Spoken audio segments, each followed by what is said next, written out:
Knobby versus Street Tire. Let's go!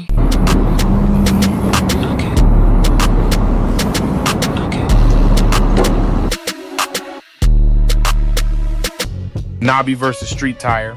Look, we have to settle this right now because some of you are out here riding on the wrong rubber and looking absolutely ridiculous. You buy a top-tier electric unicycle that can push 50 miles per hour, and the very first choice you have to make is what tire goes on the rim. This one single decision determines if you are going to be smoothly carving like an Olympic skier or fighting for your life like an angry cat thrown into a swimming pool. I see people on the internet all day long complaining about their handling. They go online posting videos about how their brand new machine feels completely unstable at high speeds. They say the motor feels heavy or the pedal calibration is totally broken.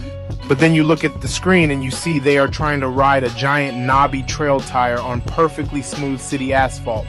You are literally riding a tire that looks like a giant block of chocolate Lego pieces on a pristine highway.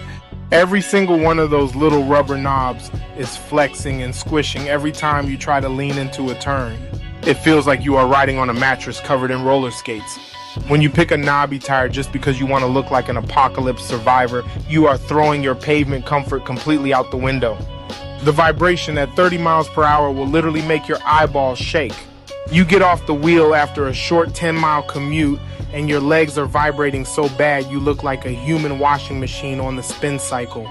Pretty soon you notice that your turning radius is completely unpredictable. You go to make a sharp left turn at an intersection and the wheel suddenly resists your input. It wants to stand straight up because those stiff-off roadside lugs do not want to hold an edge on flat concrete.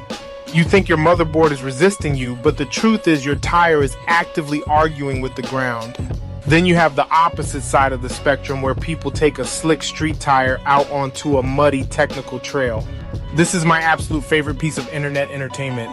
You see these riders spinning out on a simple dirt hill, sliding backwards into a bush like a cartoon character. They swear the motor torque is missing, but they are literally trying to climb a mountain on a tire that has the texture of a wet piece of soap. A smooth street tire is the king of the concrete jungle until you hit one single patch of loose sand or wet grass. The second that smooth rubber loses contact with the solid surface, your traction drops down to absolute zero. You hit a small patch of loose gravel on the shoulder of the road while going 35 miles per hour.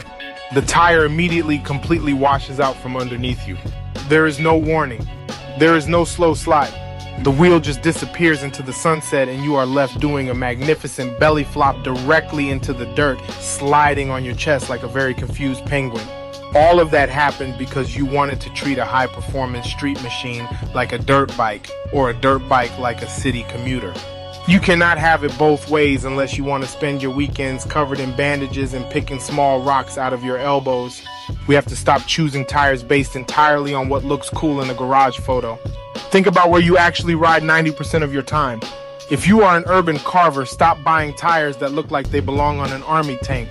And if you are a mountain trail blazer, stop using tires that look like a bald head. Match your rubber to your reality or prepare to learn exactly how much pavement hurts.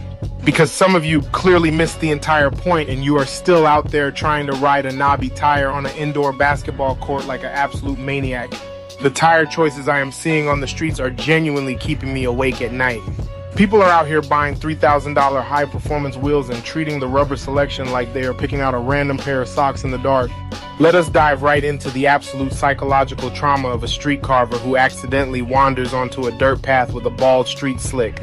You are having a beautiful afternoon, cruising smoothly at 30 miles per hour, feeling like you are floating on a cloud.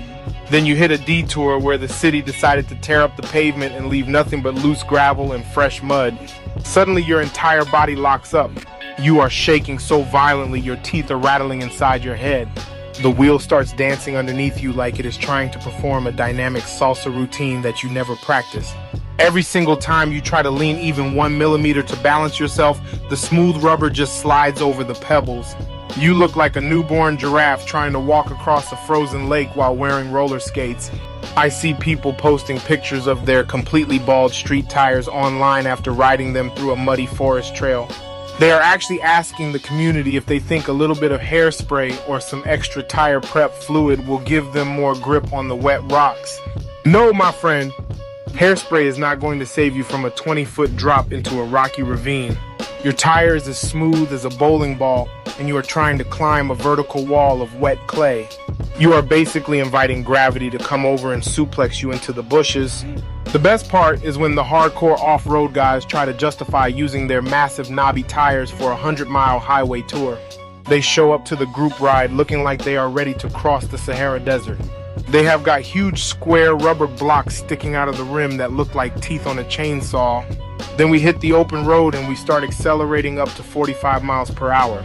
That is when the acoustic nightmare begins. A knobby tire on smooth concrete does not sound like a regular vehicle. It sounds like an industrial vacuum cleaner trapped inside a metal trash can. It hums so loud that the riders next to you cannot even hear their own low battery beeps. By the time we reach the first pit stop, that off-road rider is holding his head in his hands. His feet are completely numb from the high-frequency vibrations traveling up through the spiked pedals. His legs feel like they have been strapped to a concrete vibrator for 2 straight hours. He is literally begging someone for a pair of running shoes just so he can feel his toes again. When you use a street tire on the pavement, you are getting the true performance engineering of that wheel. It is quiet, it is precise, and it rolls with absolutely zero resistance.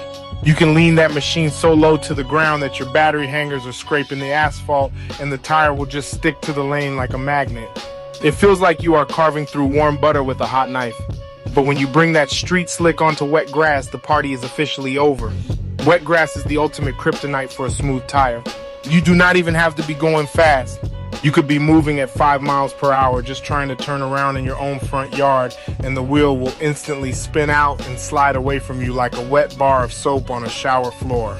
Now you are sitting flat on your back on your own lawn covered in mud, looking up at the sky while your neighbors watch you from their kitchen window.